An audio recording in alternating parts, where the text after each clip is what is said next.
কাউকে না জানিয়ে কল রেকর্ড করছেন, তাহলে হতে পারে আপনার বিরুদ্ধে আইনি পদক্ষেপ, এমনকি আপনাকে জেলও যেতে হতে পারে।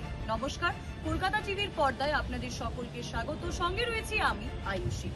আমাদের মোটামুটি সবার হাতেই এখন স্মার্টফোন রয়েছে এবং কেউ কল করলে আমরা সাধারণত কল রেকর্ডও করে থাকি। তবে কাউকে না জানিয়ে যদি আপনি কল রেকর্ড করেন, তাহলে আপনার বিরুদ্ধে আইনি পদক্ষেপ হতে পারে, আপনাকে জেলও যেতে হতে পারে। কারণ প্রতিটি মানুষেরই রাইট টু প্রাইভেসি রয়েছে। ভারতীয় সংবিধানের অনুযায়ী প্রত্যেকটি ব্যক্তির রাইট টু প্রাইভেসি রয়েছে এবং গোপনীয়তার অধিকার রয়েছে। সেই কারণে কোনো ব্যক্তির অনুমতি ছাড়া যদি আপনি কল রেকর্ড করেন, তাহলে সেটা একটি দণ্ডনীয় অপরাধ। কাউকে যদি আপনি জানিয়ে কল রেকর্ড করেন, তাহলে সে বিষয় আলাদা। তবে না জানিয়ে কল রেকর্ড করার ক্ষেত্রে কিন্তু আইনি পদক্ষেপ হতে পারে আপনার বিরুদ্ধে।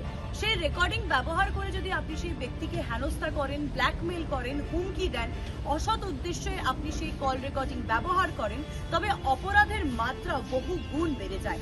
ক্ষতিগ্রস্ত ব্যক্তি চাইলে এ বিষয়ে পুলিশে অভিযোগ দায়ের করতে পারেন অনায়াসে এবং আপনার বিরুদ্ধে লাগু হতে পারে একাধিক মামলায় আইন।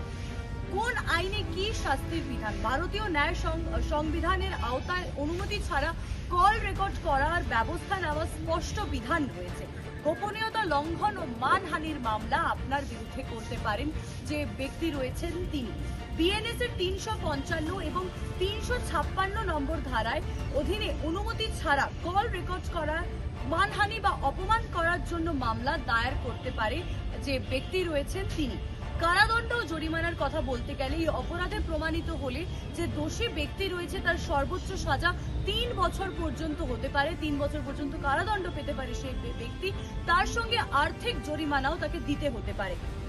ব্ল্যাকমেইলিং বা হুমকির দিক থেকে যদি দেখা যায় আপনি কোনো কল রেকর্ড করেছেন কিন্তু আপনি তাকে ব্ল্যাকমেইল করেননি বা হুমকি দেননি, সেই ক্ষেত্রে 3 থেকে 5 বছরের জেলের সাজা আপনার হতে পারে এবং জরিমানা হতে পারে। তবে আপনি যদি ব্ল্যাকমেইল বা হুমকি দেওয়ার জন্য সেই রেকর্ডেড কল ইউজ করেন, তাহলে সেই অডিও যে ব্যক্তিকে আপনি ভয় দেখিয়েছেন বা টাকা আদায় করতে ব্যবহার করেছেন কল রেকর্ডিং, সে কিন্তু সেই নিয়েও পুলিশে কমপ্লেন লজ করতে পারে এবং তার সেই সময় আপনার যে অপরাধের যে মাত্রা সেটা বৃদ্ধি পাবে, জরিমানার মাত্রা বৃদ্ধি পাবে এবং জেল যাত্রার সময় 3 থেকে 5 বছরের যে মেয়াদ সেটাও বেড়ে যেতে পারে। আজকাল প্রযুক্তির যুগে ফোন থেকে কল রেকর্ডিং অ্যালার্ট বা সতর্কবার্তা যেটা রয়েছে সেটা বন্ধ করার নানা উপায় রয়েছে। সাধারণত যখন আপনি কাউকে কল রেকর্ড শুরু করেন, কিছু ফোনে যে অপোজিট ব্যক্তি রয়েছে তাকে একটা অ্যালার্ট দিয়ে দেওয়া হয় that your call is being recorded বলে একটা অ্যালার্ট করে দেওয়া হয়। তবে সেই অ্যালার্ট বন্ধ করারও কিন্তু বিভিন্ন রকমের প্রযুক্তি রয়েছে। সেক্ষেত্রে পরবর্তীতে কাউকে না জানিয়ে যখন আপনি কথোপকথন রেকর্ড করছেন, সেই সময় মাথায় রাখবেন যে এটা একটি দণ্ডনীয় অপরাধ। আরো খবরের জন্য চোখ রাখুন কলকাতা টিভির পর্দায়। রাত 3, 7 দিন।